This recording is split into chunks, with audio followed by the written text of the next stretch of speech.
Saudações, pessoas! Sejam bem-vindos a mais um episódio do Vira Casacas Podcast. Eu sou Felipe Abal e tô aqui com ele, o homem que enfrentava o inverno com 3 blusas e muito ódio no coração. Gabriel Divan, como vai o senhor? Olha, frio pra chuchu aqui nesse paralelo do planeta Terra, Felipe Abal. E eu só tenho uma coisa a dizer, o inverno, né? Aquela coisa elegante, as pessoas são mais elegantes. Olha, eu vou dizer uma coisa, né? Eu vou dizer uma coisa.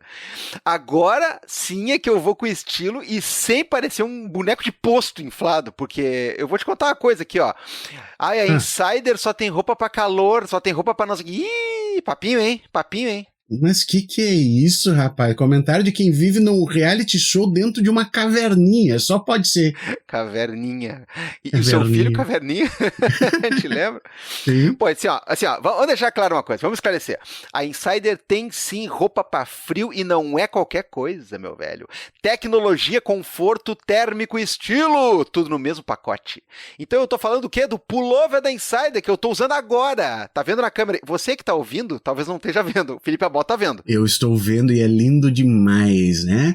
O pullover que é leve por fora, quente por dentro, não precisa passar, não segura cheiro e ainda te deixa com aquele ar de vim direto de um editorial de moda, mas só fui até a padaria comprar o mel da Bracatinga, Gabriel Divan. Não, é aquele papo assim pros crush, né? Não, imagina, eu só jogo qualquer roupa por cima. Bah, se preparou 40 minutos, né? Isso. Mas com o pullover da Insider, cara, é as duas coisas ao mesmo tempo, cara. As 3, aliás, né?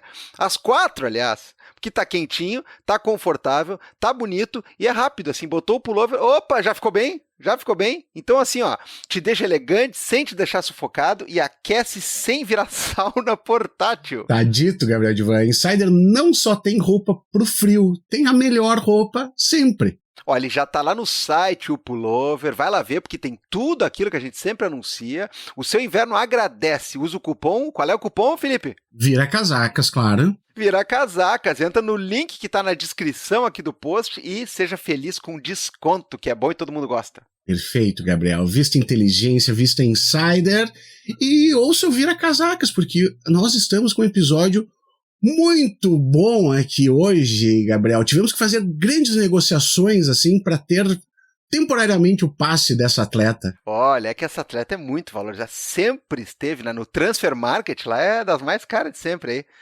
Mas, Felipe, tu viu que esse final de semana aí, né, tá rolando uma coisa que a gente muito estima, sob vários aspectos, né, que é The Battle of Los Angeles, né? Ou seja, o pessoal lá tá devolvendo, né? Tá devolvendo o que merece aí para alguns.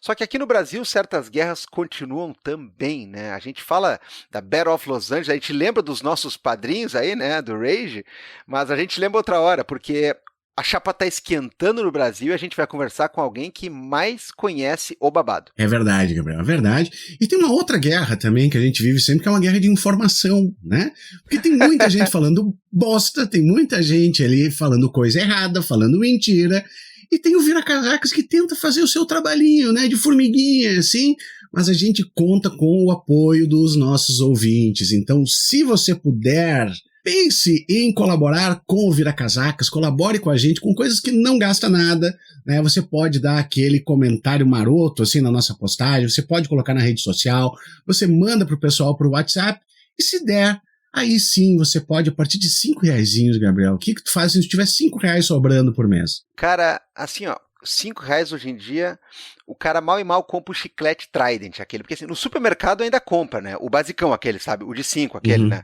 que agora tem uns que vem em 25, 28, como é que é? É blueberry com laranja podre, sei lá o quê. No supermercado o cara mal e mal compra.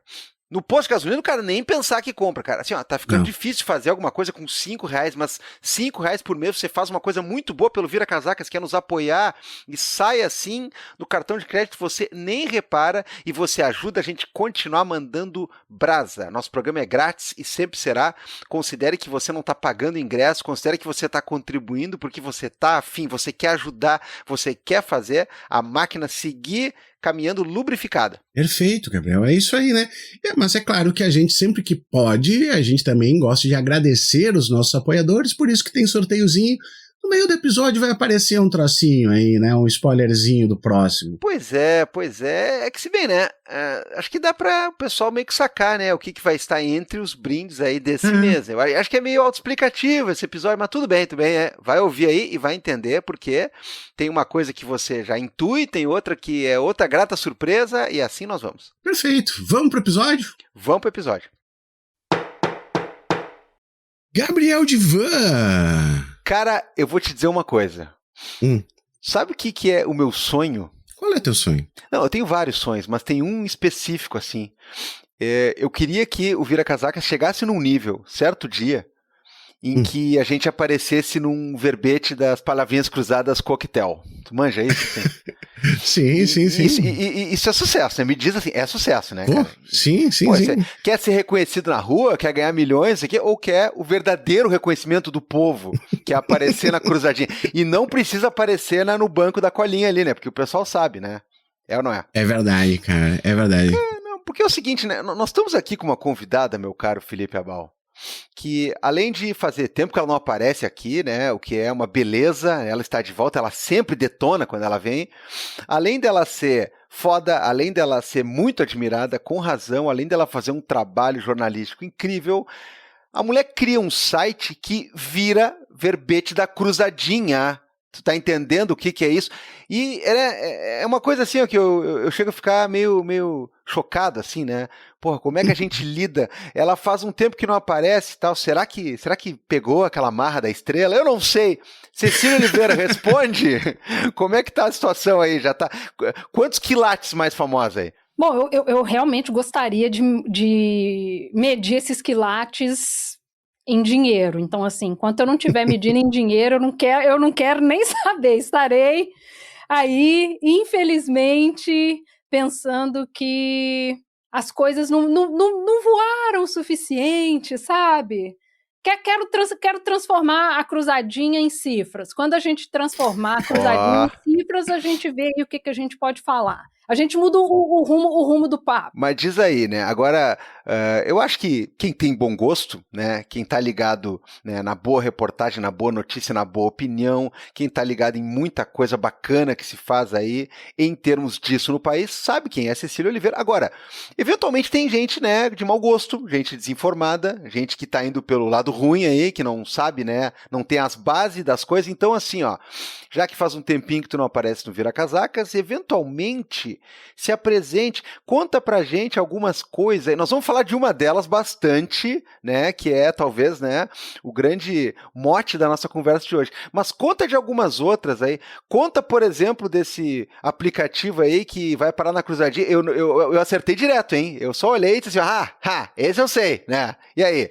Então, pessoas que não me conhecem, eu sou Cecília Oliveira, eu sou jornalista, me especializei aí na cobertura de violência, especialmente a violência armada, então abrange aí todos os assuntos mais interessantes, né, os mais amados pelo Datena, crime, tráfico, milícia, tiro, arma, é isso tudo aí. Só que eu estudei, então não cometo os mesmos erros que Datena e Companhia Limitada, que eu sei que as coisas não são tão simples quanto parecem, né? E aí, por causa desse trabalho, uma das coisas que eu senti muita falta foi de uma coisa que parece, né, que o pessoal não liga muito, que é dados. Então, ou seja, sem dados, você não consegue fazer bons diagnósticos, construir boas políticas públicas, não consegue resolver o problema, né, trocando aí em miúdos. Então, o Fogo Cruzado nasceu exatamente dessa falta de informação. Eu estava procurando essas informações ali em 2015, porque eu trabalhava fazendo a pesquisa do livro do Misha Glenny, aquela biografia do Nem da Rocinha, e uma das coisas que eu tinha que fazer naquele momento era contextualizar o Rio de Janeiro. E como é que você contextualiza o Rio de Janeiro sem falar em chacina, bala perdida, operação policial? E isso era uma coisa que não estava tendo como mensurar. Aí eu falei, bom, vou começar a contar isso aqui eu mesmo, só para poder ver aqui o que está acontecendo. E a gente estava ali na boca já das Olimpíadas, né? As Olimpíadas ali de 2016. Ou seja, a imprensa estava muito de olho aqui no Rio.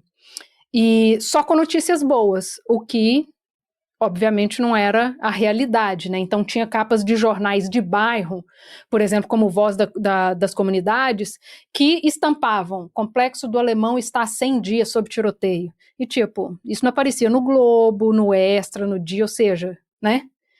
E então Fogo Cruzado nasceu ali daquela pequena contagem. Em 2016 ele nasceu como um aplicativo e só funcionava para cidades da região metropolitana do Rio. Hoje nós somos um instituto que faz esse mesmo trabalho de mapear, né, os incidentes do tiroteio, que se desdobram em 50 indicadores de violência armada em todas as cidades das regiões metropolitanas do Rio, Recife, Salvador e Belém do Pará. Então, cresceu, meu bebê cresceu. E somado ao Fogo Cruzado, eu sou também uma das cofundadoras do Intercept, e agora posso dizer, também sou escritora, autora aí do livro que a gente vai debater, O Como Nasce um Miliciano. Poxa, demais, demais, muito legal, Cecília. Eu acho que a gente já pode dar uma faladinha, então, né, a respeito do livro mesmo, né? A gente teve acesso à obra aqui, O Como Nasce um Miliciano, a rede criminosa que cresceu dentro do Estado e domina o Brasil. Vamos começar falando de um geral, assim, Cecília. Depende de onde é que veio, então, né? Bom, tu já falou de todas as tuas pesquisas e coisas, mas onde é que nasce o livro Como Nasce um Miliciano, para depois a gente entrar em algumas minúcias, assim, dele, sem dar spoiler, né? Porque o pessoal vai ter que comprar, se quiser saber tudo. Gosto aí desse marketing aí, vamos comprar, gente. Mas então, a ideia de escrever um pouco mais, né, sobre o Como Nasce o Miliciano veio de um tempo atrás, porque eu escrevi uma matéria em 2020, né, com esse mesmo título, Como Nasce o Miliciano. E eu estava contando ali, eu estava comentando uma operação policial que aconteceu pouco antes das eleições municipais de 2020 e que acabou com a morte de 12 milicianos mortos ali em Itaguaí. Foi uma operação conjunta da Polícia Civil e da Polícia Rodoviária Federal, exatamente ali perto do posto da PRF na Rio Santos. Então, eu estava comentando essa operação policial e pegando isso através da história de um dos mortos nessa operação policial, que era o Cabo Bené. Foi um policial militar que foi expulso da corporação, obviamente por conexões com a milícia, e aí ele entrou de vez no bonde do Eco, né? E aí passou a ser, vamos dizer, full time no bonde do Eco. Antes ele dividia ali o seu tempo entre a milícia e a polícia militar. Então, vamos dizer assim, que a sementinha do livro foi lá nessa matéria de 2020, que ainda está aí no site do Intercept, é um vídeo, e que eu passava ali falando desde lá do início, assim, da sementinha da milícia, como a gente conhece hoje, que foi lá desde os esquadrões da morte, né, da Lecoq Sportif, que era quando esses grupos nasceram, e é isso, já nasceram dentro do próprio Estado, eles eram também conhecidos como os 12 de Ouro, que eram 12 homens escolhidos ali estrategicamente como, vamos dizer assim, a primeira força de elite da polícia do Rio de Janeiro, né? E que descambou para o grupo de extermínio e que, em uma das suas fases, né, é o que a gente conhece como milícia hoje. Eu falo uma de suas fases porque a milícia, como a gente conhece hoje, é uma evolução dos grupos de extermínio. Então, assim, eles não perderam a sua função principal, que é matar por aluguel, entre muitas aspas, limpar as áreas, né? Mas, vamos dizer assim, agregaram atividades ao seu portfólio de serviços, né?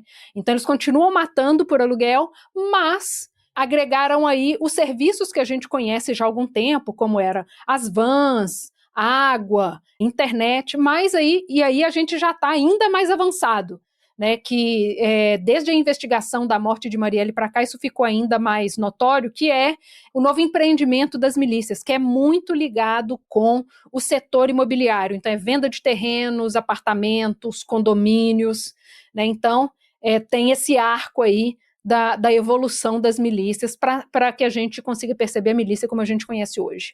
Pois é, Cecília, essa parte que tu falou agora era exatamente a primeira coisa que eu tinha anotado aqui que eu queria conversar contigo, que eu achei muito bacana, assim, no teu livro. Porque pra quem é de fora, né, a gente aqui do Sul, então o Gabriel é um apaixonado pelo Rio de Janeiro, mas eu fui menos vezes pro Rio de Janeiro. A gente vê muita coisa pela televisão, a gente vê muita coisa, né, dessas notícias e tal, mas é difícil de entender exatamente, é isso que tu faz até um gráfico, assim, da genealogia das milícias, e a primeira coisa que eu tinha anotado é isso que tu coloca, que eu achei extremamente interessante, que é, naquela época, tem um ponto seguinte, naquela época a milícia era chamada de autodefesa comunitária. Eu achei tão curioso isso aí, então tu passa de uma questão de um grupo de extermínio para essa autodefesa comunitária, e depois é que vai cair nessa questão que a gente interpreta mais como milícia mesmo, é por aí? Exatamente. Então, assim, aqueles grupos que a gente conheceu no passado, eles estão em constante evolução, porque é isso, né? O mercado muda, o mundo muda, e os grupos, criminosos ou não, eles se adaptam à nova realidade de negócios, de expansão de negócios, e a milícia, como entre aspas, um empreendimento comercial, ela faz essa mesma coisa. Então, tem essa fase mais antiga, que era o estrito grupos de extermínio, CRU, né?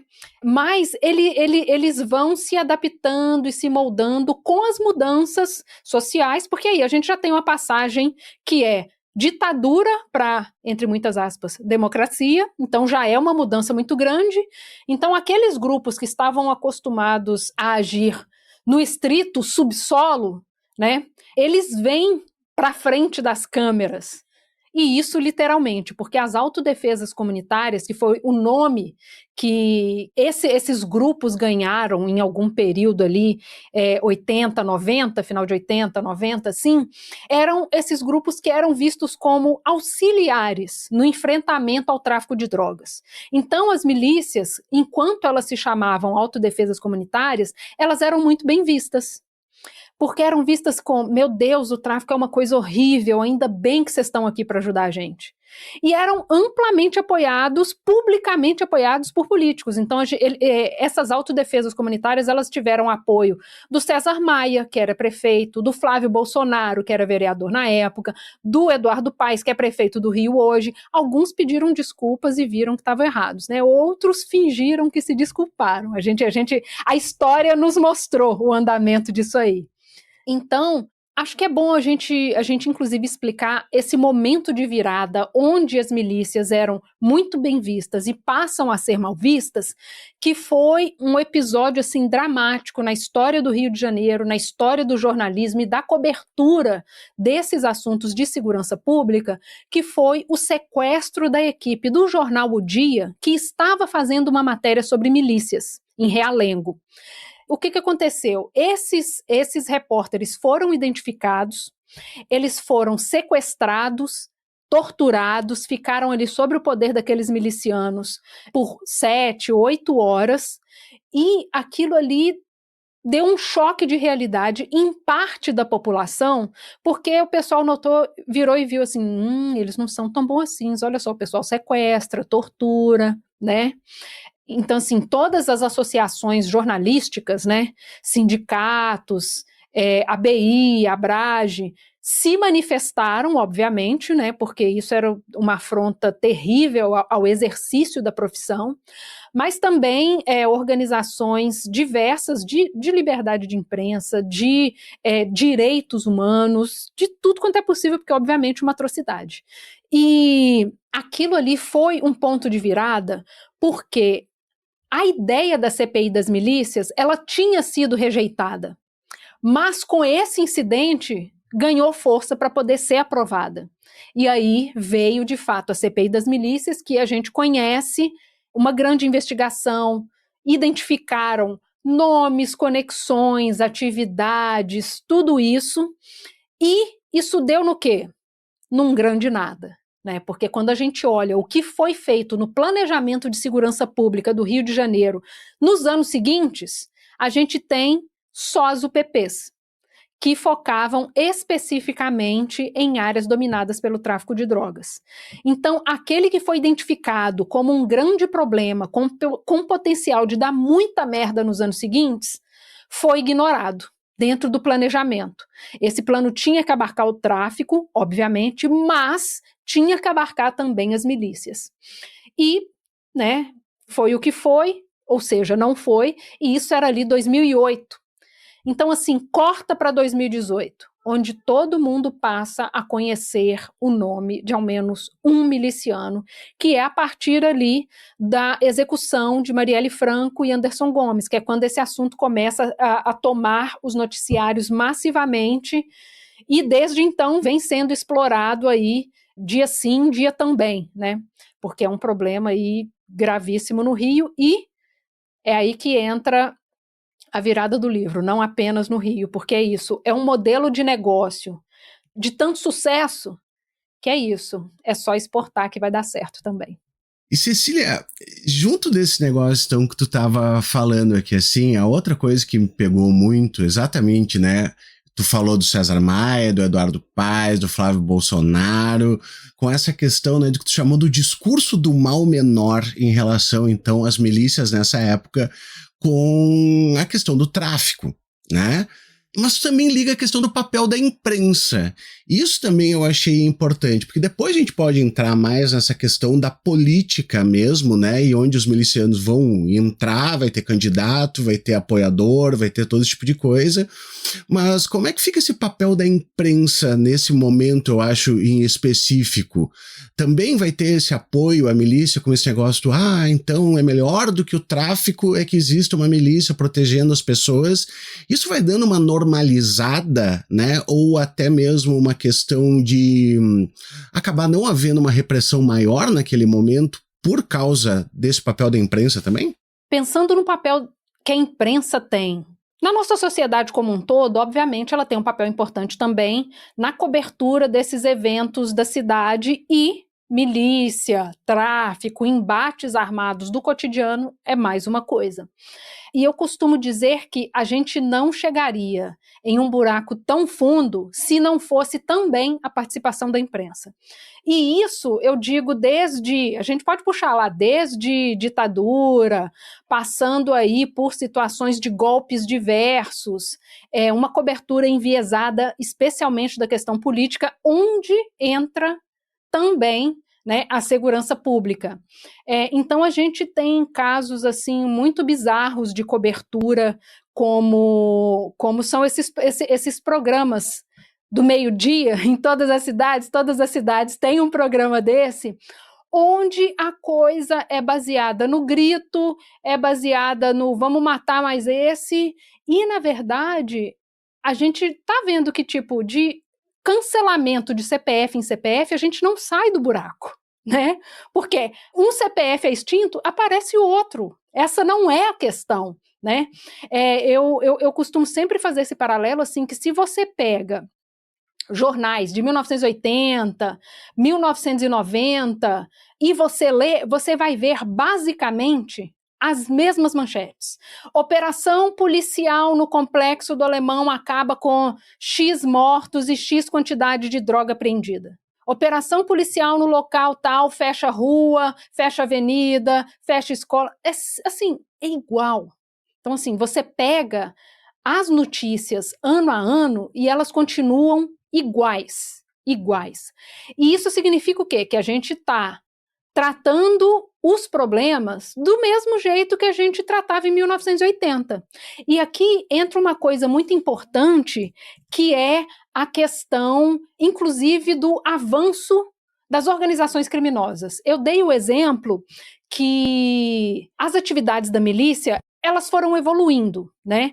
Então eu dei o exemplo que, por exemplo, antes a gente conhecia as milícias como aquele pessoal que explorava o serviço das vans. Depois a gente teve aí mais internet, mais isso, mais aquilo, agora a gente já tem aí vendendo condomínio e tudo, ou seja, essa organização criminosa, ela foi evoluindo as suas atividades. E quando a gente olha para o lado do como a gente enfrenta esse tipo de problema, a gente está enfrentando do mesmo jeito que a gente enfrentava lá em 1980. Ou seja, é óbvio que não vai funcionar. Como é que a gente vai enfrentar do mesmo jeito uma organização que antes operava ali com nota de R$1 e hoje opera com criptomoeda? A gente precisa evoluir do ponto de vista da investigação, do ponto de vista do combate a esse tipo de crime, que não é só arma, não é só tiro, né? E isso é uma das coisas que eu pontuo no livro, não é só tiro, né? A gente tem os empreendimentos imobiliários, a gente tem o sistema judiciário, a gente tem a política, a gente tem tudo isso envolvido, né? Então, quando eu menciono o trabalho da imprensa especificamente, eu falo muito dessa cobertura que é muito sensacionalista e deixa para trás uma coisa muito importante chamada contexto, né? Chamada contexto para que a gente entenda como é que a gente chegou até aqui e como é que a gente pode, então, enfrentar esse tipo de problema.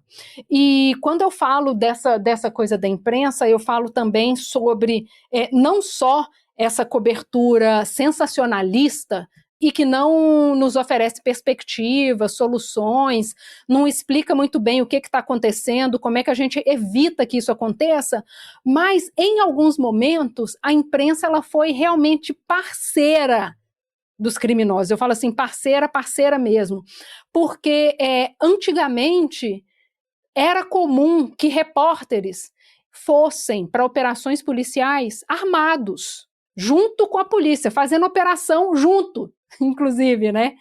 A gente não tem mais esse tipo de cobertura, vamos dizer assim, com o jornalista armado. Mas não é por falta de candidato, quero frisar, inclusive, não é por falta de candidato que a gente não tem esse tipo de cobertura. Mas também é outra coisa que evoluiu. Hoje a gente vê esse tipo de cobertura, tem muitos programas no YouTube, por exemplo, com essas coberturas que parecem mais programas policiais que a gente vê na Netflix, que a gente vê na Globoplay, que é uma cobertura crua ali e que não é o jornalismo em si, né? Então tem inclusive essa mistura. Então eu falo muito sobre a importância da imprensa, tanto na construção quanto na desconstrução dos mitos na segurança pública em relação a heróis, a bandidos, a soluções simplistas, a cobertura que é focada na imagem bonita, a foto bonita, e a informação é uma coisa que fica em segundo plano. Então as pessoas elas não recebem a informação completa, mas tem uma foto ótima para poder compartilhar no WhatsApp, né? Então eu faço essa crítica desse mesmo jeito.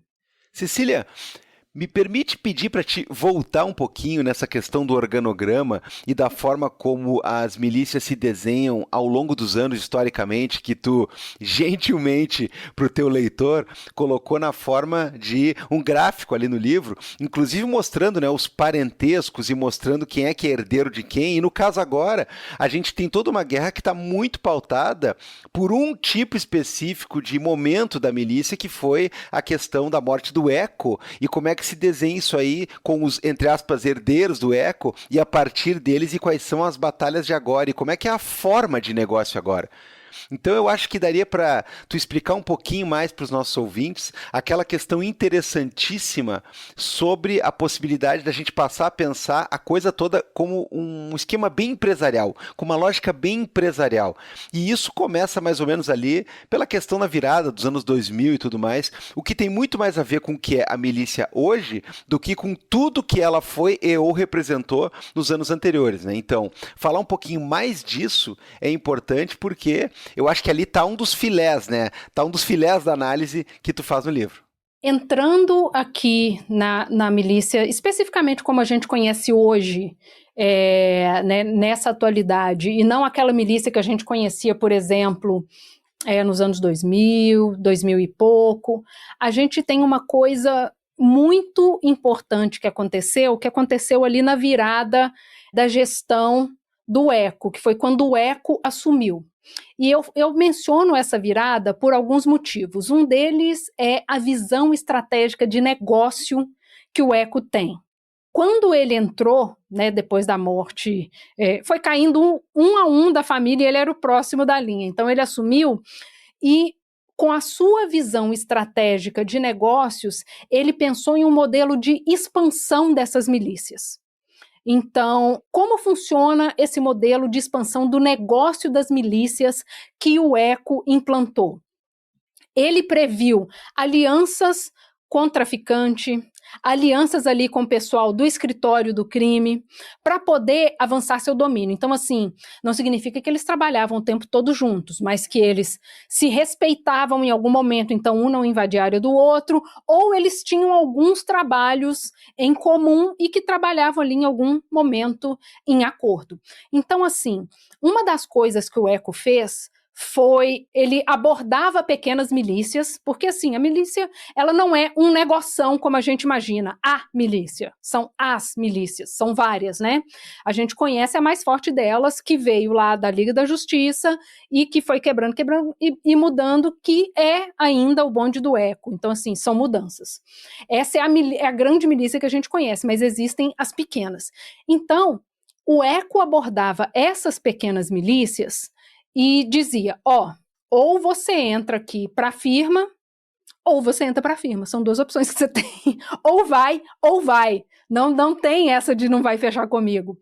Então, esses pequenos milicianos não tinham outra opção. Então, eles entraram para a firma do ECO e o acordo era o seguinte, o ECO dava armas, munições, estratégia, homens, para poder expandir o seu domínio, e você entregava para ele exatamente aquela área que já estava estabelecida e dividia os lucros com ele. Isso é o que eu chamo no livro de franquia. O ECO estabeleceu um sistema de franquia para as milícias. Ele era a central, a matriz, e estabelecia esses núcleos, essas filiais de ação miliciana. Então, o Cabo Bené, que é o personagem principal do livro, através da vida dele, da ação dele, eu conto essa história e evolução da milícia. Ele era um pequeno miliciano de Itaguaí. Ele já trabalhava ali, ele já estava por ali, mas ele foi agregado à firma do ECO para poder ser, então, o chefe dessa filial. E esse trabalho ele fez também em outras regiões, né? Assim como tem, por exemplo, o Tandera, que era responsável por um braço que tinha ali grande influência na área financeira, tem também essas divisões, esse organograma, né, da empresa milícia do ECO, nesse sentido. Então, essa visão empresarial do ECO fez com que as milícias se fortalecessem, porque elas se uniram, né, dentro de um bonde só, mas também fizeram alianças estratégicas para poder fortalecer essa expansão. Ora com bicho, ora com o escritório do crime, ora com o traficante, porque é isso, ele fazia negócios, ele não tinha essa coisa de não falo com fulano, não falo com ciclano. Temos uma coisa em comum? Beleza, vamos trabalhar essa coisa em comum, depois vai cada um para o seu canto. Então essa é uma virada muito importante. E a história que eu conto no livro, que é especificamente sobre essa operação policial que aconteceu ali pouco antes das eleições municipais de 2020 e que matou um bocado de gente em Nova Iguaçu num dia e essa dúzia no dia seguinte, ali em Itaguaí, é muito marcante, porque naquele momento ali, quando esse bonde foi interceptado na Rio Santos, plantou ali a sementinha da desconfiança, porque falaram, alguém me entregou. Quem que entregou essa rota aqui? Porque como é que os policiais sabiam que a gente ia passar por aqui? Né? Quando você lê o livro, você vai ver, os policiais estavam de olho, eles sabiam, mas os caras não sabiam que eles sabiam. Porque outra coisa que eu falo no livro é que esses milicianos tinham gente em todas as polícias, menos na PRF e a PF ali. Então, assim, o que a PRF estava pensando, eles não sabiam, porque eles não tinham um ponto-chave ali, um ponto focal. Eles não tinham um ponto focal ali dentro. Então, eles não sabiam disso. Mas já estavam de olho. Mas como eles não sabiam disso, eles pensaram, alguém me entregou. E essa desconfiança foi minando ali dentro as relações. E quando o ECO é morto, isso implodiu a milícia, a firma que estava consolidada. Então, a gente tem hoje a disputa que ainda continua em vigor no Rio, ela é o momento hoje, que é a disputa entre a milícia do Tandera e o braço do Zinho, que é irmão do Eco, que seria, né, o líder natural aí na firma da família. Mas como houve esse racha, e o Tandera já era também um miliciano consolidado, teve esse racha, metade fechou com um pedaço fechou com o outro, e eles seguem disputando o espólio, né, a herança do Eco. Então, essa parte aí está acontecendo nesse momento. Continua morrendo um bocado de gente. Santa Cruz, Itaguaí, o pau está quebrando exatamente nesse momento, porque está tudo em disputa. E esse racha não significa necessariamente que a milícia está fraca, né? Ela está em disputa, várias áreas estão em disputas, mas aquele centro de decisão, vamos dizer assim, que está inserido no Estado, né? Os policiais com uma hierarquia mais consolidada e que não aparecem lá na ponta, continuam sendo os caras, continuam trabalhando, continuam vivendo suas vidinhas ali, dominando o que tem que dominar, ganhando o dinheiro que tem que ganhar, enquanto o pau quebra lá na ponta. Então, assim, está em disputa, mas isso não significa que elas estão mais fracas. Eu acho muito interessante a forma como isso aí vem mudando junto também com a questão da opinião pública, porque eu estava falando aqui, eu me lembro, né, de quando começaram as primeiras reportagens a aparecer, eu estou falando de muito tempo atrás, né? E aí se falava em coisas como a Polícia Mineira, Comando Azul, tinha esse apelido Comando Azul lá pelas tantas, né, que é claramente uma questão para fazer uma oposição ao Comando Vermelho, como se tivesse algum player entrando de fora para ajudar a ordem ou para limpar ou coisa parecida, né? Eles são contra o Comando Vermelho. A Polícia Mineira é que é pesada, eles vêm com tudo. E aí, claro, isso aí começa a fazer esse câmbio no imaginário e em alguns momentos meio dramáticos ali pelo meio desse caminho até consolidar esse tom mais empresarial que tu colocou agora, Cecília, a gente tem muita coisa louca, né? Tem homenagem, né? Homenagem com comenda política para a milícia, tem gente na TV louvando o trabalho dessa gente, porque durante muito tempo, eu não sei se eu estou correto, mas durante muito tempo quiseram emplacar essa visão como se fosse esse termo milícia no sentido mais antiquado que ele tem, né? De que alguém se indignou contra alguma coisa e tudo mais. Antes, é claro, né? Da gente passar a ter aquilo que tu também evoca no livro, que é algumas viradas também a partir dessas obras que a gente teve no início da primeira década aí do nosso século, né? Principalmente o fenômeno que foi Tropa de Elite, ambos os filmes, e coisas como Notícias de uma Guerra Particular, isso tudo ficou muito famoso, né? Inclusive, Felipe, não sei se tu lembra quando vendiam Notícias de uma Guerra Particular como se fosse uma espécie de Tropa de Elite 2 ou coisa parecida. Era uma confusão no camelô, cara.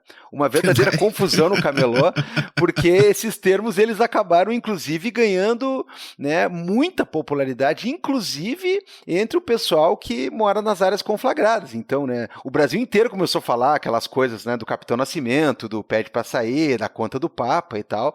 E naquele meio tempo a gente tinha uma espécie de ar de, olha, vale tudo, né, para tentar, né, fazer alguma coisa, para tentar ter algum resultado. E ali eu acho que também pode ser identificada uma virada, ou também pode ser identificado um ponto importante, né, porque quando vem, por exemplo, o Tropa 2, que a gente sabe que tentou consertar algumas coisas, a gente já tem ali toda uma atuação, um esboço de histórico de miliciano apresentado, mas aí, enfim, né, já tinha muito estrago feito. A relação da imprensa com as milícias, ela não se limita à cobertura diária, né, como a gente vê aí todo dia. De certa forma, ela pode, inclusive, contribuir para a construção dessas peças históricas, né, em torno de figuras policiais, como é o caso, por exemplo, do Capitão Nascimento. Estou dando um exemplo aqui artístico, mas que a gente sabe que acontece também no dia a dia. E esse tipo de abordagem, eu até conversei na época com o Luiz Eduardo Soares, e uma coisa que ele falou foi exatamente que esse tipo de abordagem costuma reforçar aquilo que ele chama de lógica do justiceiro, né? sem se aprofundar na crítica à violência policial e suas consequências, porque a gente, por exemplo, sabe que o Capitão Nascimento não era lá a pessoa mais perfeita do mundo, né? O policial exemplar, apesar de ter sido tomado como isso. Mas, além disso, a imprensa leva muito para essa coisa da espetacularização de algumas situações, como foi o caso de muitas das coberturas de operações policiais, por exemplo, na implantação das UPPs e tal, né? Isso ficou muito, muito latente naquela época, mas que a gente continua vendo aí todo dia, meio-dia, com as coberturas policiais. Mas esse tipo de cobertura me lembra uma coisa em específico que eu, inclusive, mencionei no livro, que foi uma ligação estrita. Ali é onde o jornalismo e a milícia deram o primeiro match, vamos dizer assim.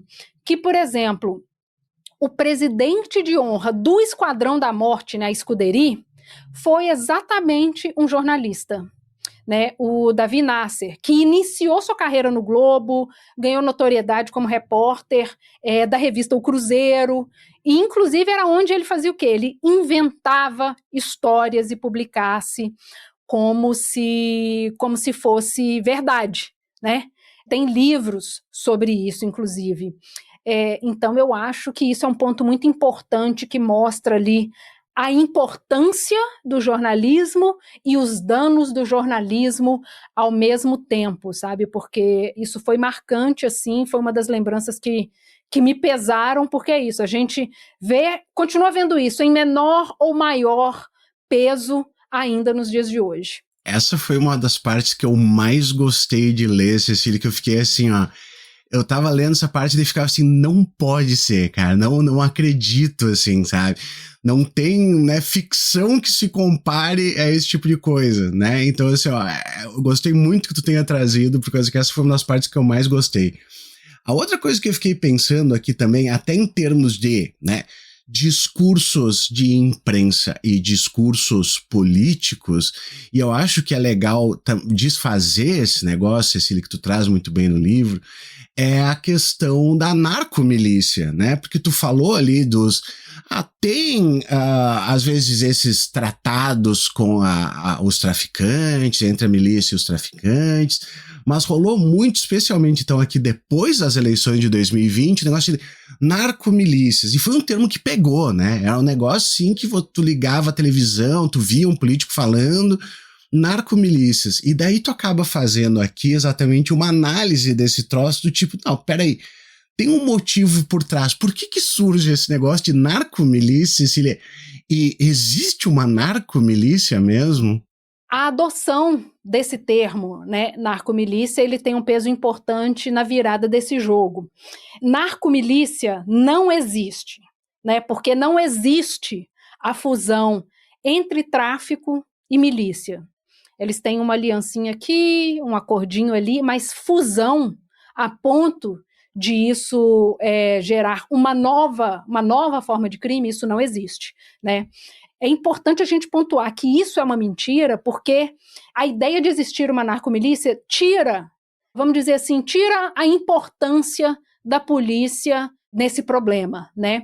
O termo narcomilícia, ele começou a ser usado por autoridades policiais mesmo, e foi adotado assim, num piscar de olhos pela imprensa, de uma forma muito acrítica, né? Isso ganhou muita força exatamente ali depois dessa operação, que fazia parte, inclusive, de uma força-tarefa ali das eleições de 2020.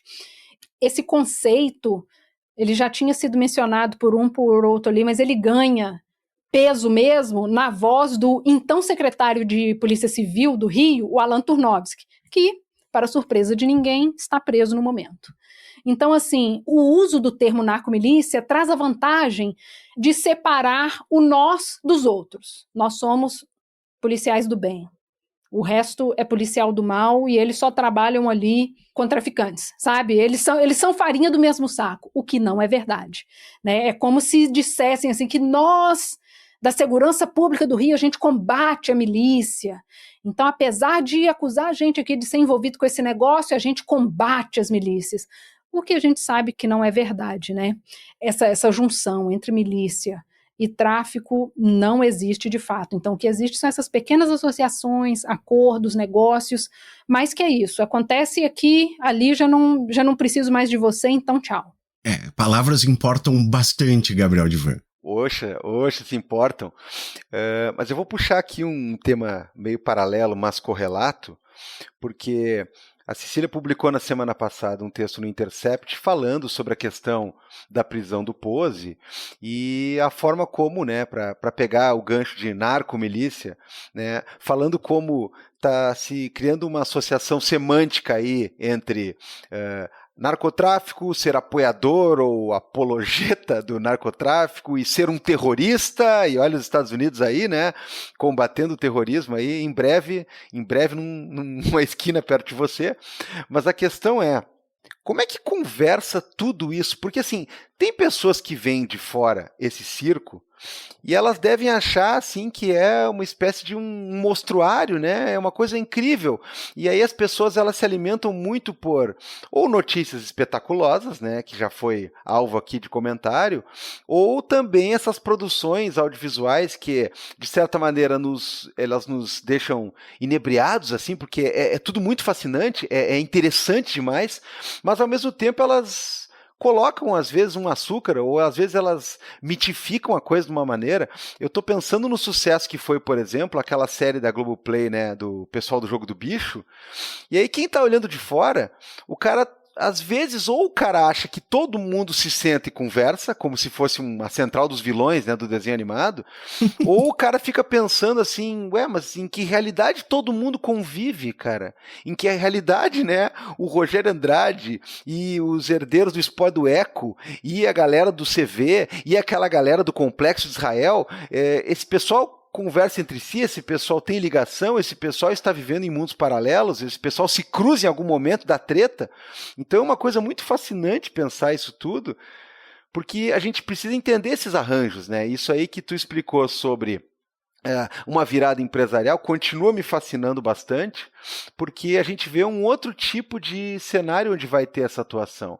Quando a gente vê essa ideia de falar, né, na narcomilícia e na tentativa de alguns próprios ali se separarem de outras atividades, é uma coisa muito incrível, assim, onde é que estão as conexões, se é que estão e como estão, entre todos esses universos aí, né, porque é muita contravenção, é muito crime, é muita exploração de mercado, né, vai lá de continuar cobrando gás até, como a gente sabe, a criptomoeda. Então, pelo amor de Deus, sabe? É uma coisa que, às vezes, a gente fica pensando assim, eles estão falando de que universo? Não, estão falando de uma área que, por um lado, é demarcada por um grupo para uma finalidade, por outra é demarcada por outro.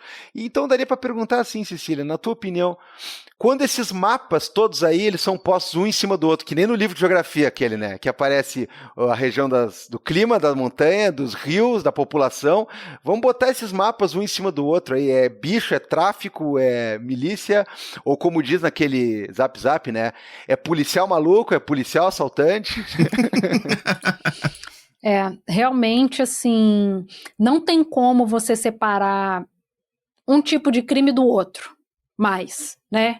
Houve uma época em que a milícia, por exemplo, quando a milícia nasceu lá, que eu falei, né, que ela era vista, né, como uma força auxiliar para o combate ao tráfico, a milícia não traficava. Hoje a milícia trafica, a milícia aluga suas áreas para o jogo do bicho, aluga suas áreas para traficante. Então, assim, esses intercâmbios mercadológicos estão aí a todo vapor. Essas fronteiras entre um grupo e outro, entre um tipo de crime e outro, acabou. Né? E isso é, inclusive, um novo desafio aí para as forças de segurança pública, que eu sempre falo, estão enfrentando o crime como se a gente estivesse em 1980. Então, vai continuar dando merda. Cecília, eu quero pegar uma parte específica aqui de um capítulo, da introdução de um capítulo, assim, que também é outra das que, assim, me bateu demais, né? E eu queria que tu falasse um pouquinho mais pro pessoal que tá nos ouvindo a respeito disso. Porque começa assim: simultâneo, semelhante, correlato, coexistente. Esses são alguns sinônimos da palavra paralelo. É muito comum que as pessoas se refiram às milícias como um poder paralelo, mas os fatos nos mostram outra coisa. elas são o próprio Estado. Um Estado corrompido, permissivo, um gabinete de negócios, mas ainda assim, o Estado como concebemos e conhecemos, mesmo que esse conceito esteja em disputa por diferentes teorias. Que belíssimo parágrafo, Cecília. Como assim? Porque isso aqui também é outra dessas coisas que a gente ouve muito, né? É um poder paralelo, é um Estado paralelo. A milícia, ela entra onde o Estado não está, né? É aquele negócio mais comum que tem de tu ouvir. Onde não tem Estado, tu tem tráfico, onde não tem Estado, você tem milícia. E tu abre um capítulo dizendo, não. Isso aqui não é um poder paralelo, isso aqui é o Estado. Como assim, Cecília? Explica pra gente. Tem duas coisas que milícia não é. Não é máfia e não é poder paralelo. Não é máfia exatamente porque, né, não está na mão da mesma família, tem essas conexões, inclusive, entre Estado e civis, que é uma coisa que não tem na máfia. A máfia ela quer matar o Estado, né, então já tem esse porém aí. E não é um poder paralelo, inclusive por razões semelhantes, no sentido de que a milícia ela é composta por agentes do Estado, pagos com impostos e que usam da estrutura desse Estado para cometer crimes com a anuência desse Estado. Então é Estado. Então é o Estado cometendo crime, o Estado diz que combate o crime, o Estado investe nesse crime, o Estado financia esse crime. Então, assim, ele não é paralelo a esse Estado, ele é o próprio Estado, como a gente conhece, como a gente concebeu, dentro do nosso conceito muito abrasileirado de democracia. Então, né, tem esses nossos poréns. E aqui a gente pode fazer esse lance todo com a política, Cecília, então, né? Porque aqui né? Claro, a polícia é parte do Estado, né? A polícia é o que diria o nosso amigo Althusser, né? O aparelho repressivo do Estado, a face do aparelho repressivo do Estado. Mas, além de tudo, a gente tem toda essa relação perversa entre políticos mesmo, né? A questão de gente sendo eleita, gente sendo apoiada, tudo isso. Eu já vou engatar também mais uma coisinha aqui, Cecília, para te deixar falando um bom tanto, tá? Como é que funciona essa relação com políticos? É só a nível municipal? Já subiu? Já estamos para cima? Eu meio já sei, né? Mas eu quero ouvir também.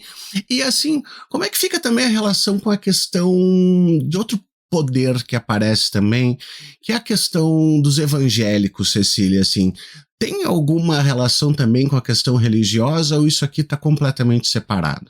Olha, quando a gente fala de milícia, quando a gente fala de poder paralelo, essa coisa que não existe, e essas outras comparações feitas à milícia, é sempre muito bom a gente pontuar que a milícia é o próprio Estado agindo em benefício próprio, com sua estrutura, com seu financiamento, o que difere de outras organizações criminosas, né? Por exemplo, enquanto tem grupos familiares que dominam negócios inteiros, como é lá a máfia na Itália, onde eles são independentes dos poderes, né, executivo, legislativo, e aqui no Brasil as milícias elas são o próprio Estado, corrompem o Estado e tudo mais. E quando a gente pensa nessa situação política especificamente, a gente vê que ainda tem essa volta, né? A gente menciona essa questão da milícia ser composta de agentes públicos em uma ponta. E eles se retroalimentam a partir do momento em que eles começam a eleger pessoas para que elas possam ser uma outra ponta desse negócio, no sentido de serem as pessoas que legislam sobre negócios diversos. Então, pode ser a pessoa que legisla sobre como é que você vai registrar um terreno daqui para frente. Parece uma coisinha boba, uma coisa aí, todo mundo tem um terreno para legalizar que não sei o que lá. Mas a outra ponta está onde, né? Tem essa questão, tem a parte da política em que é muito importante de se fazer negócios, né?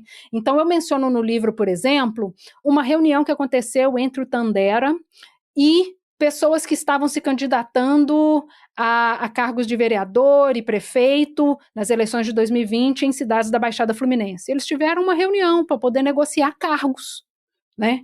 Então, assim, você vê essa retroalimentação, essa parceria, essa coisa única mesmo, né? De ocupar vários cargos dentro do Estado para obter vantagens específicas para o seu negócio, né? Então, você está numa ponta fazendo negócio, mas também você vai estabelecer as regras desse negócio.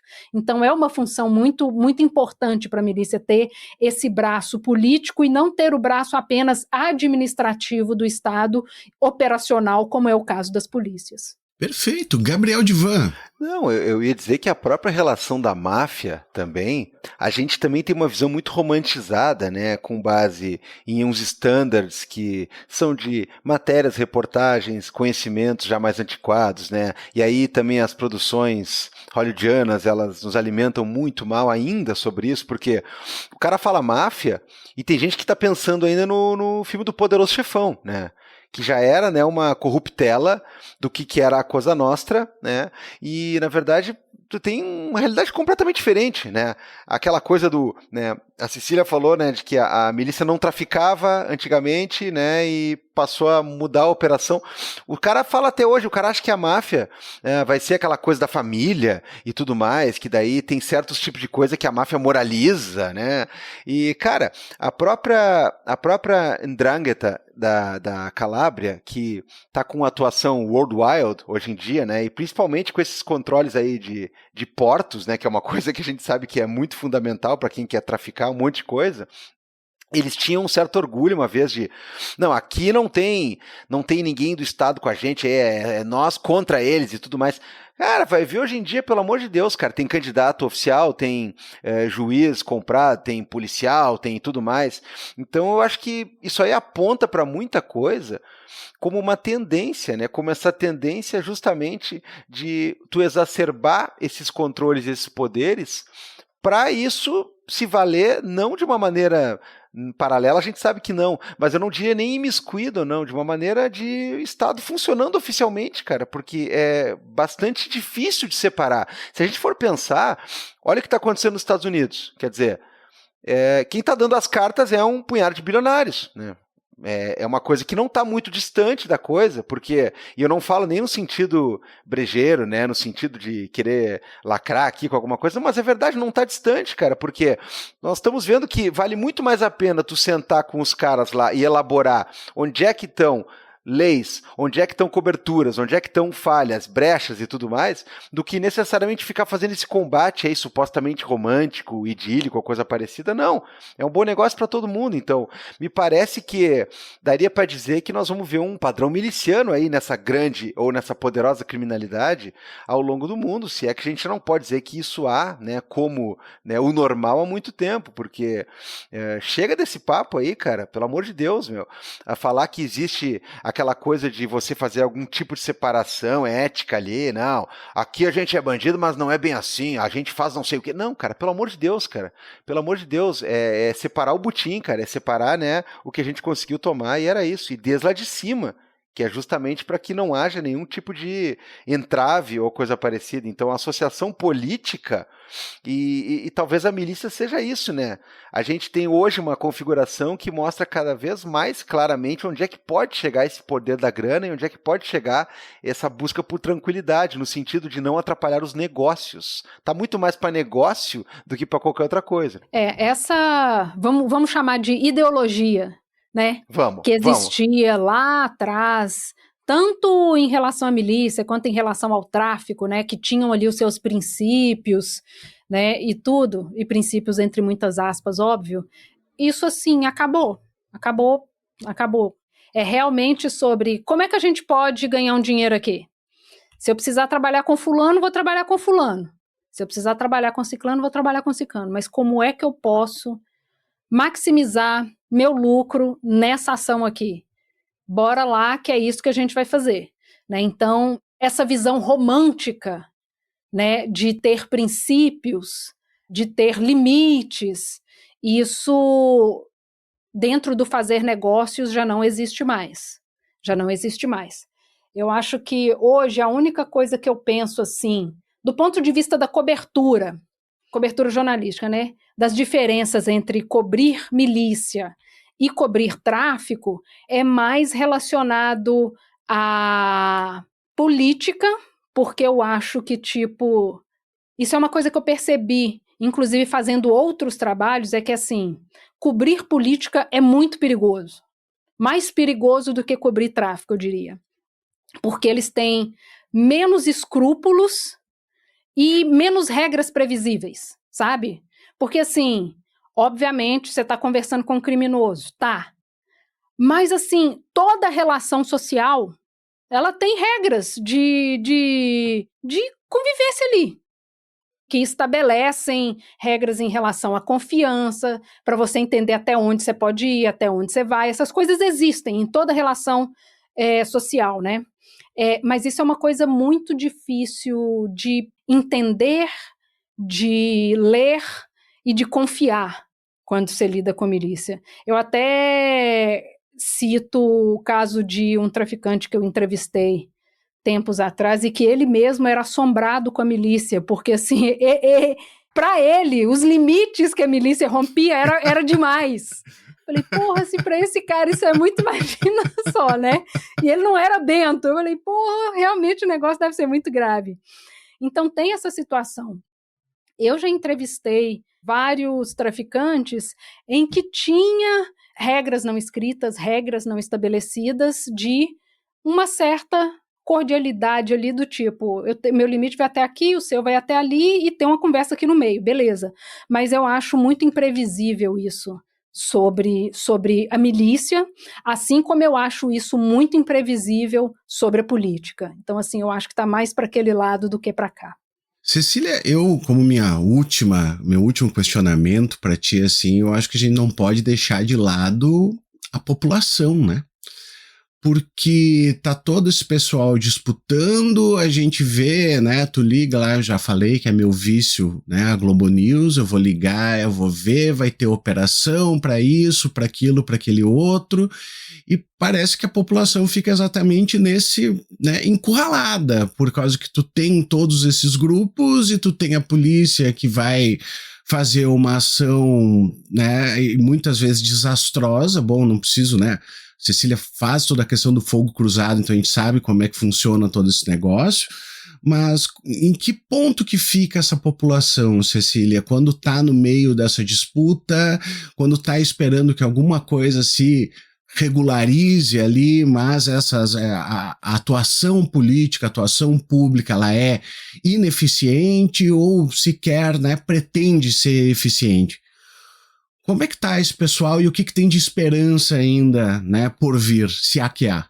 Acho muito difícil a gente ter esperança a essa altura desse campeonato. Né? Infelizmente, desculpa, gente, mas assim, leiam o livro e me respondam se você acha que tem saída, que tem jeito, que vamos dar a volta. Eu espero ansiosamente esse comentário aqui de vocês. E pensando aí na população, isso é muito deprimente, assim, porque tem determinadas áreas da cidade que você realmente não pode frequentar, no sentido de, se eu moro num bairro A e a minha família no bairro B, dependendo de quem manda em A ou B, eu simplesmente não vou ver essa pessoa. A não ser que eu marque um encontro lá no shopping, no centro da cidade, E mesmo assim, não tire fotos, porque se você tirar foto com essa pessoa e ela foi identificada, é da área que eu estou em combate, você vai morrer sem nem saber por quê. Né? A gente já viu casos desses, inclusive na imprensa. O traficante ou miliciano pega o celular, vê sua foto com alguém de outra área, que é isso, pode ser um amigo, um parente, qualquer pessoa, vê você frequentando, sei lá, uma sorveteria no bairro Y, vai achar que você é simplesmente um X9 e, na dúvida, ele apenas te mata, né? Então, assim, isso é o extremo da situação, claro, mas existem uma série de violações antes da morte, né? Que é desde você ser obrigado a só comprar gás em um depósito, só comprar internet de uma empresa, você é obrigado a deixar sua casa, você não pode tomar decisões porque você quer. Você não pode comprar uma coisa porque você achou bonito. Você não pode comprar uma coisa porque você achou gostoso. Olha, esse bolo aqui nessa padaria é mais gostoso. Depende da permissão do chefe da área. Né? Se você pode fazer A ou B, gastar seu dinheiro em A ou B, pagar taxa para 1, 2, 3 coisas diferentes. Então, assim, a população é muito refém dessas situações. Né? E é isso que eu digo, não só no Rio. Né? Não só no Rio, não só na Zona Oeste do Rio. Por isso que sempre quando eu falo de democracia, eu coloco muitas aspas, porque tem lugares onde isso não tem o mesmo conceito que a gente está acostumado a ler nos livros, né? Tem lá o nosso jeitinho específico de ter uma democracia, e em certas áreas ainda muito mais específico. Pesadíssimo, Gabriel Divan, pesado. Pois é, eu vou emendar uma coisa para continuar nessa toada, Cecília, porque uma das coisas que a gente ouve muito é que é o seguinte, não, porque o pessoal da área lá tá fechado com essa galera, todo mundo tá se ajudando, então não dá para ter pena, é coisa parecida, né? Filhotes desses discursos que a gente sabe, né, exatamente quais são. E esses dias um camarada pega e me diz assim, ó, olha, eu acho que a situação no Rio de Janeiro ia se normalizar se botassem os militares. Eu fiquei pensando, cara, além de estar uns 60 anos atrasado esse teu discurso, cara, isso foi o que literalmente aconteceu há pouquíssimos anos atrás. Sabe essa fantasia de botar os militares? Pois é, foi o que aconteceu. Botaram os militares, não aconteceu nada senão gasto de dinheiro inútil, né? Não se teve nenhum resultado prático a não ser, né, tu erigir algumas figuras no comando dessa malfadada operação à época, a figuras importantes da República, né? E então, quer dizer, o pessoal subiu de posto, o pessoal ganhou visibilidade por nada, a troco de banana, porque a intervenção militar no Rio foi uma piada de mau gosto. E aí a gente percebe o seguinte, intervenção militar que não adianta para nada e mata. Polícia que mata. Tráfico que mata. Milícia que mata. E aí a gente tem esse tipo de coisa que, como disse o Felipe, né, a gente tem que pensar na população, porque, cara, é muito complicado. É muito complicado mesmo, né? Eu sei de muita história de muita gente que vem dizer o seguinte, olha, fechado com os caras eu não tô, mas eu também não sou maluco lá onde eu moro, né? Eu tenho que lidar com a minha vida, tenho filho, eu tenho coisa para fazer, eu tenho conta para pagar, eu quero estar dormindo na minha casa sem ser invadido pelos contra lá e tomar tiro, então, quer dizer, tem muita galera que sofre muito com isso. Então a gente tem barril de pólvora, né? Pavio para tudo que é lado, todos acesos, todos com muito sofrimento, muita dor, muita morte, muita coisa ruim, porque nós não temos para onde escapar, né? Já foi tentado de tudo no sentido ingênuo ou no sentido ardiloso político de colocar alguma salvação, e a salvação está sempre nessas instituições que também elas são problemáticas, também elas têm interesses, também elas têm envolvimentos, então... Cara, é muito complicado mesmo, porque o que é uma coisa que não para é criança morrendo, não para gente sendo confundida entre todas as aspas do mundo, né? Não para tiro trocado, ou não para, inclusive, pessoas que acabam caindo baleadas e houve informação de que havia tiro sendo trocado e que nunca viu, né? Nunca se viu troca, na verdade. Então é uma coisa muito complicada, porque... a gente fica cobrando ou esperando que essas pessoas vão, de alguma maneira, pensar em algo de um jeito diferente, quando está se criando, na verdade, uma realidade onde a pessoa não consegue pensar em nada, ela só consegue pensar em sobreviver mais um dia.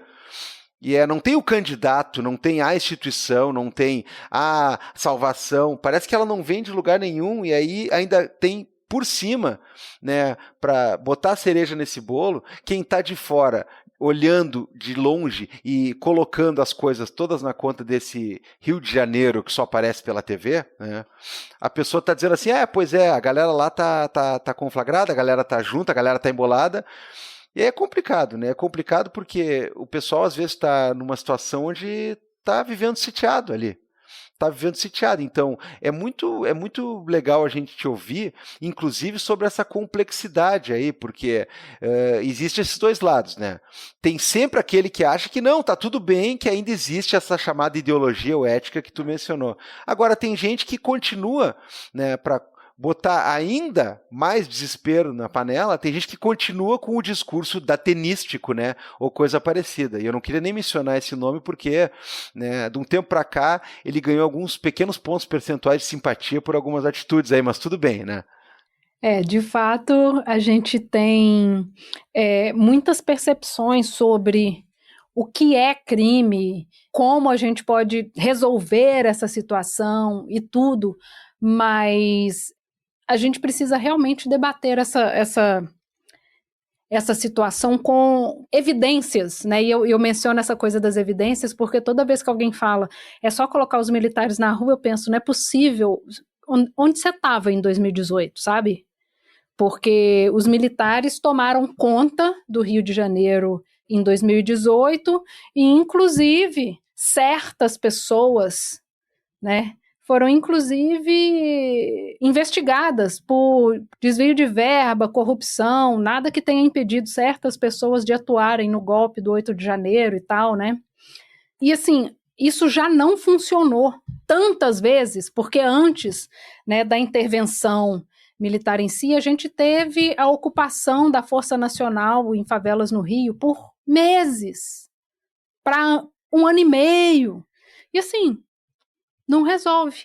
Eu acho que uma coisa que a gente precisa mencionar quando a gente fala em soluções para a segurança pública é que isso não é problema dos estados. Tipo, o Cláudio Castro não vai resolver o problema do Comando Vermelho, porque tem Comando Vermelho no Rio, Bahia, Pará, Acre. Tipo, como que isso é problema do Cláudio Castro, sabe? Sem mencionar aí as conexões internacionais e sem tirar o BO do colo do Cláudio Castro, muito importante pontuar. Mas eu digo isso porque o governo federal é muito omisso quando se trata de segurança pública. É sempre, isso é com os estados. Polícia, não sei o que, isso é com os estados. O BO, não sei o que, isso é com os estados. E a gente precisa de um governo federal que tenha capacidade de articular soluções entre os estados, exatamente porque as organizações criminosas, elas não estão ali dentro da cercania de um estado. Então, assim, a gente precisa de uma coisa acima dos estados que consiga fazer essas conexões, né? E, inclusive, fazer conexões com os nossos vizinhos, porque isso também não é um problema só do Brasil, né? É tráfico internacional de drogas, é tráfico internacional de armas. E por onde você abre uma rotazinha de qualquer tráfico, vai passar tudo. Então, assim, passa droga, arma, madeira, ouro, tudo. A gente precisa elevar o nível desse debate sobre segurança para poder colocar outros atores nessa mesa de discussão, né? Hoje, a prioridade do governo está aí focada na PEC da segurança, que vai fazer vários nada, inclusive. Vai piorar a situação, porque, assim, se a gente tem problemas com a polícia militar como ela é, por que a gente vai transformar outra polícia em mais uma polícia militar? Que é o que eles querem fazer com a PRF, tornar a PRF ostensiva, né? Sendo que previsões extremamente importantes como, beleza, vamos falar aí do sistema penitenciário? Cadê o debate de sistema penitenciário dentro da PEC da segurança, gente? Porque, assim, as facções, elas não nascem aqui no bairro A ou bairro C, não. Elas nascem dentro do sistema penitenciário. É de dentro para fora. Então, você ignorar essas coisas que estão no cerne desse debate e, mais uma vez, não vou colocar isso no colo do Lula, porque a gente sabe que foi preciso fazer inúmeras alianças para que se conseguisse vencer a última eleição e a gente sabe que as bancadas que dominam os debates sobre segurança pública não estão muito afim de resolver o negócio, né?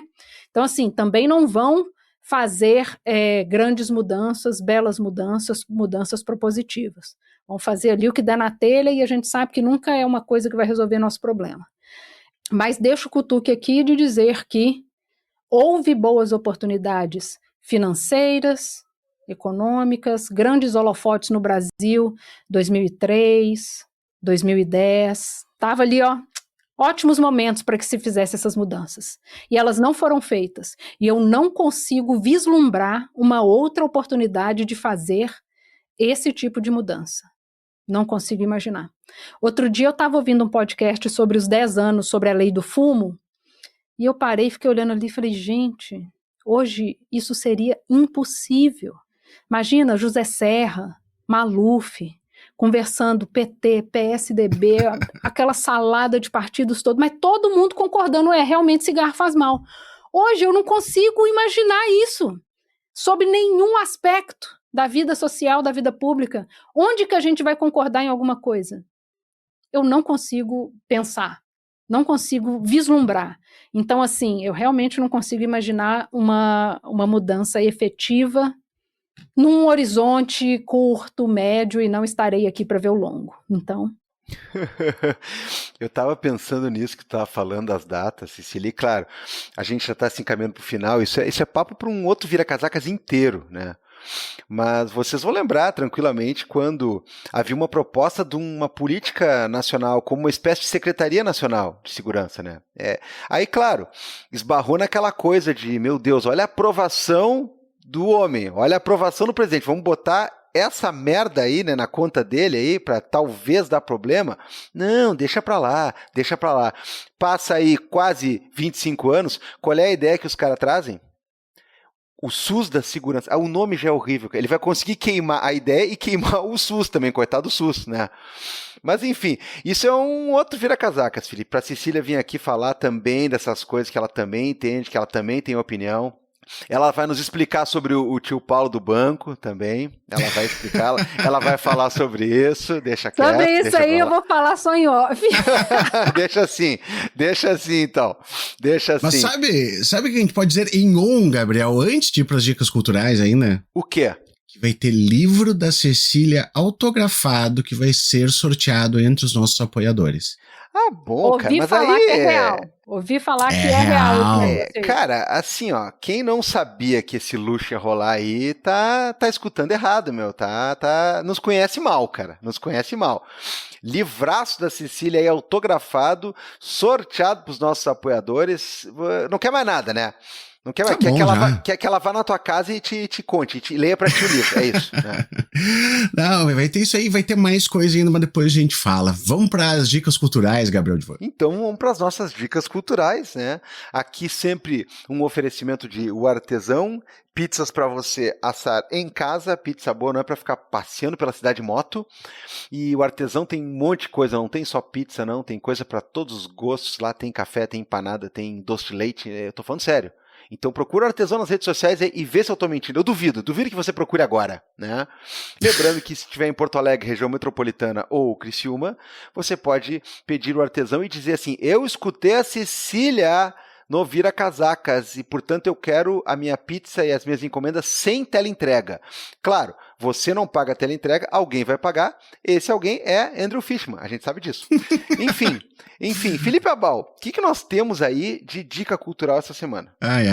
Claro que vai estar o livro da Cecília, então já está aqui o linkzinho prontinho, vai estar lá no Instagram, vai estar no nosso site, mas eu vou dar de dica uma dica que eu já dei para o Gabriel Divan, na verdade, nessa semana, que é o seriado O Estúdio, né, que é da Apple, mas se encontra em outros meios também. Extremamente divertido, ele conta a história, né, então, de um diretor de um estúdio de Hollywood, e ele tem um monte de piadinha interna, então, assim, pra quem gosta de cinema, pra quem tá ligado nas coisas, que tem um monte de coisa de nome de diretores, de atores e tal, então quem curte isso aí eu acho que vai gostar, é extremamente tenso às vezes, mas é bastante engraçado. No primeiro episódio tem o Scorsese chorando, então só aquela cena lá já vale a pena pra tudo, assim. É bem bacana, episódios curtinhos, eles vão variar 25 minutos, 40 minutos, assim, mas ele é bem legal, assim, aquele pra chegar em casa, dar o play e espairecer. Essa é a minha dica cultural, Gabriel Divan. Olha aí, cara, olha aí, seriadinho, então, O Estúdio. Bom, eu vou de dica porque é o seguinte, né? Você que está nos ouvindo vai ler o livro da Cecília, né? Se você for sorteado porque é nosso apoiador, você vai ganhar, né? Autografado, mas se não, você vai comprar lá, porque é muito do interessante, é muito do necessário. Então, né, dedica aí esse resto do mês aí, né, para a leitura ser o livro que nós estamos divulgando aqui hoje. Só que aí você vai ficar para baixo, você vai ficar deprimido, você vai ficar triste, né? Porque afinal de contas, né, é um esquadrinhamento total, né? É um inventário de um monte de coisas que a gente talvez não queria estar conversando sobre. Aí você vai pensar assim, como é que eu faço para espairecer um pouco? Aí você vai lá ver a série O Estúdio, é uma dica que a gente dá aqui.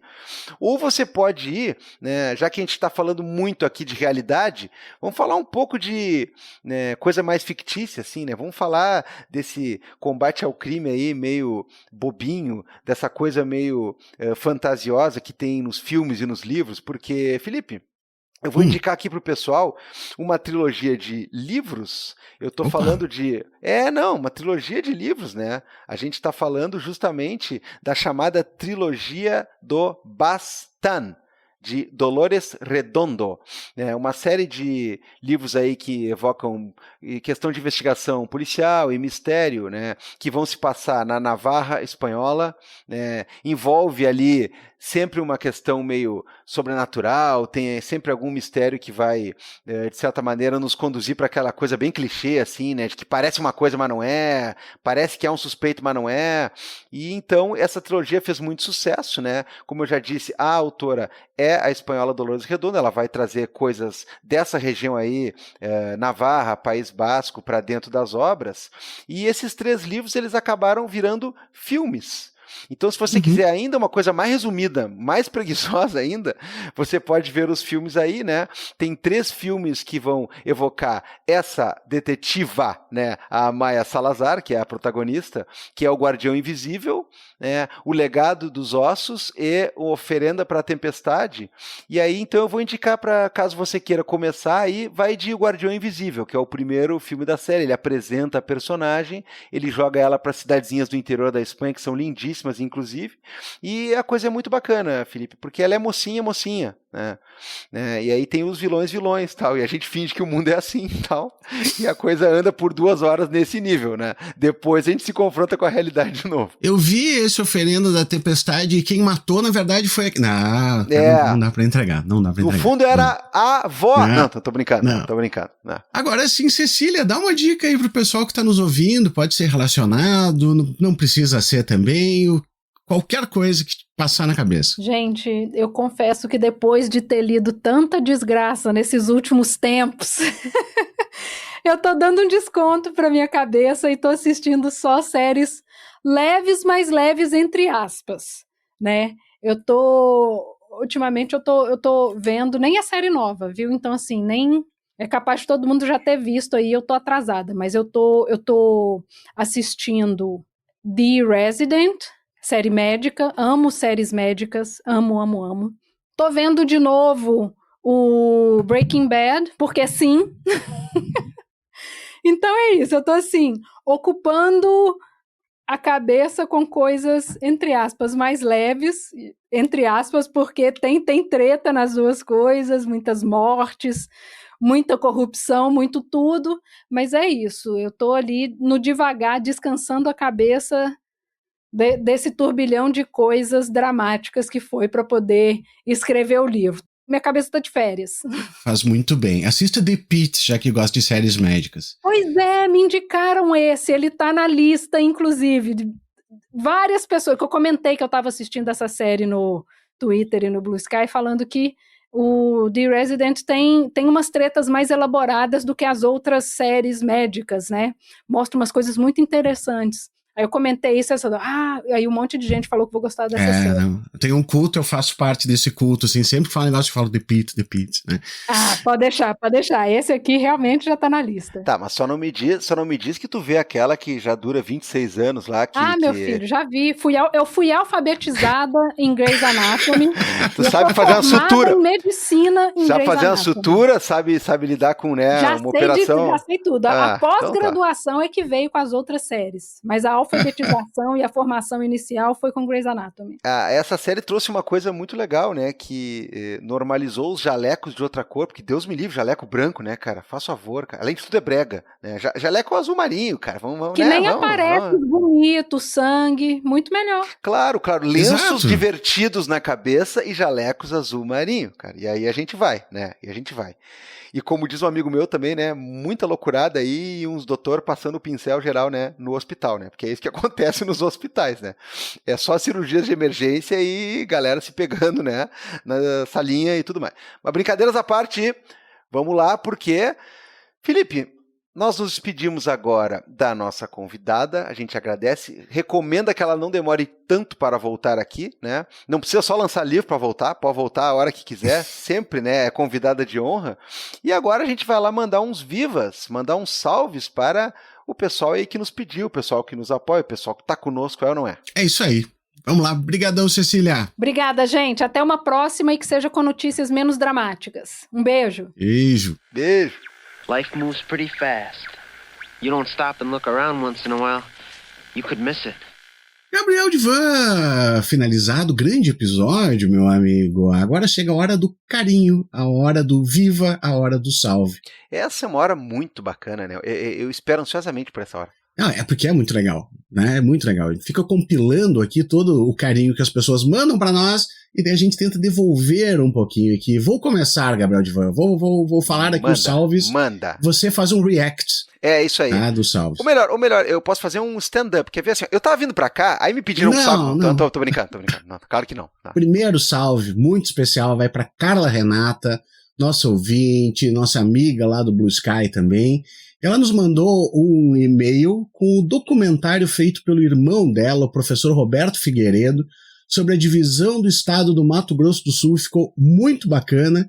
Ele, infelizmente, faleceu, mas deixou um legado, né? Deixou um trabalho muito legal. Então, aqui, ó, fica um grande salve para Carla e fica um grande salve para o professor Roberto aqui também, pelo trabalho feito, né? As coisas são difíceis, né, Gabriel? Mas é bom sempre quando, pelo menos, fica um algo assim pra gente ter, né?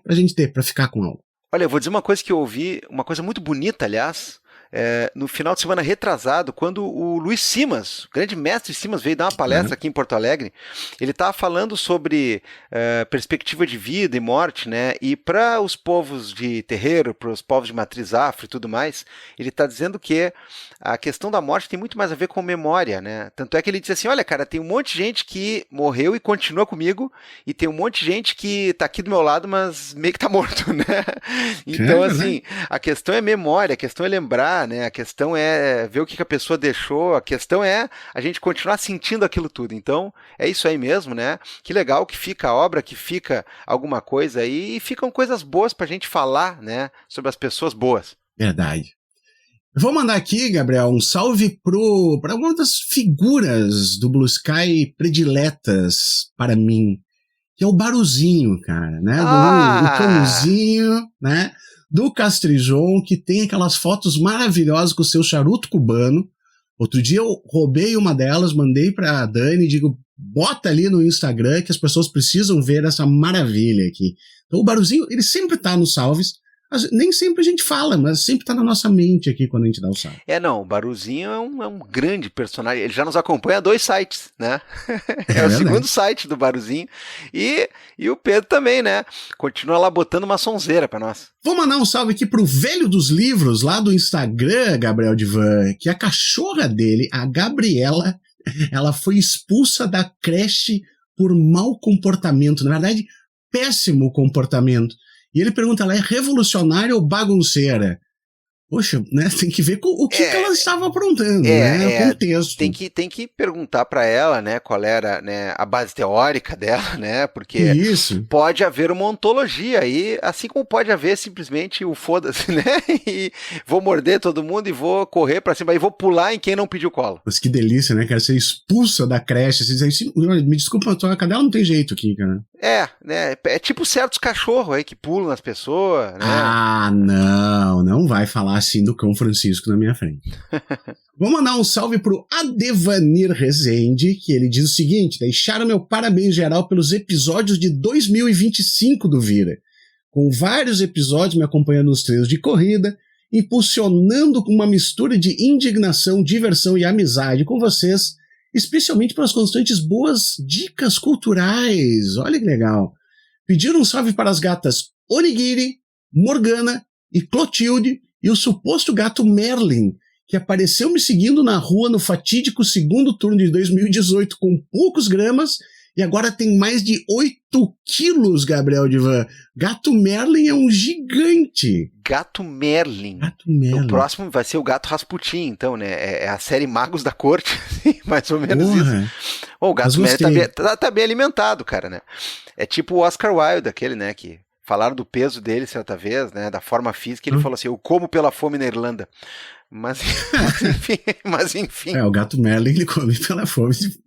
Pela fome é de muito lugar, né? Vamos lá. E vamos mandar um salve pra Aliesca Fabres. Conhece, Gabriel Divan? Olha aí, cara. Que loucura. Um beijo pra ela. Caros e caríssimos professores, escutei o episódio ontem e eis que hoje mesmo ouvi uma amiga comentando sobre o tal documentário. Como seus criadores pretendiam. Obviamente não proferi uma palavra contrariando, pois já tinha esse belíssimo episódio que lancei de pronto pra ela. Vral Uno, né? Foi assim, reverse. Vapo. É isso aí. Gostaria de ganhar um Viva no próximo episódio, até porque a gente sai do direito, mas o direito não sai da gente. Saudações, Alias, que maravilha. Olha ali, Olha aí, Alias, quem? Poxa, quanto tempo. Né? Que bom saber que tá mandando o Vral, inclusive, aí, porque, né, pelo amor de Deus, né, documentário, Felipe Abel. Não, é o que me faltava. Acho que é isso aí, Gabriel. Da minha parte aqui tá tudo salve, tudo viva.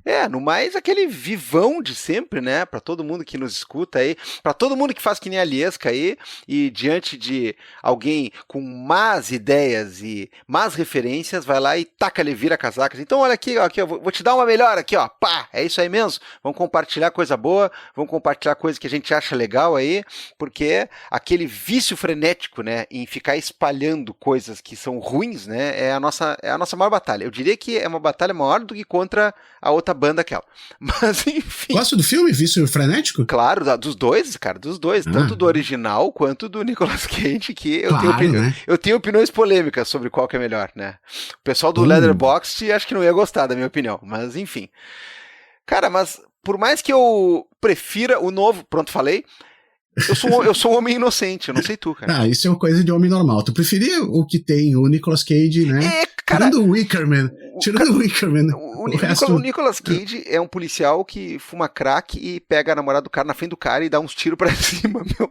O que pode ser maior que isso, cara? O que pode dar errado? Nada pode dar errado. O que tem de errado num filme como esse, né? E se tem uma coisa que o Nicolas Cage não é... É um homem normal. Definitivamente não é um homem normal e muito menos, nesse filme, um homem inocente. Vamos lá, né? Agora sim. Tchau, galera. Tchau, pessoal.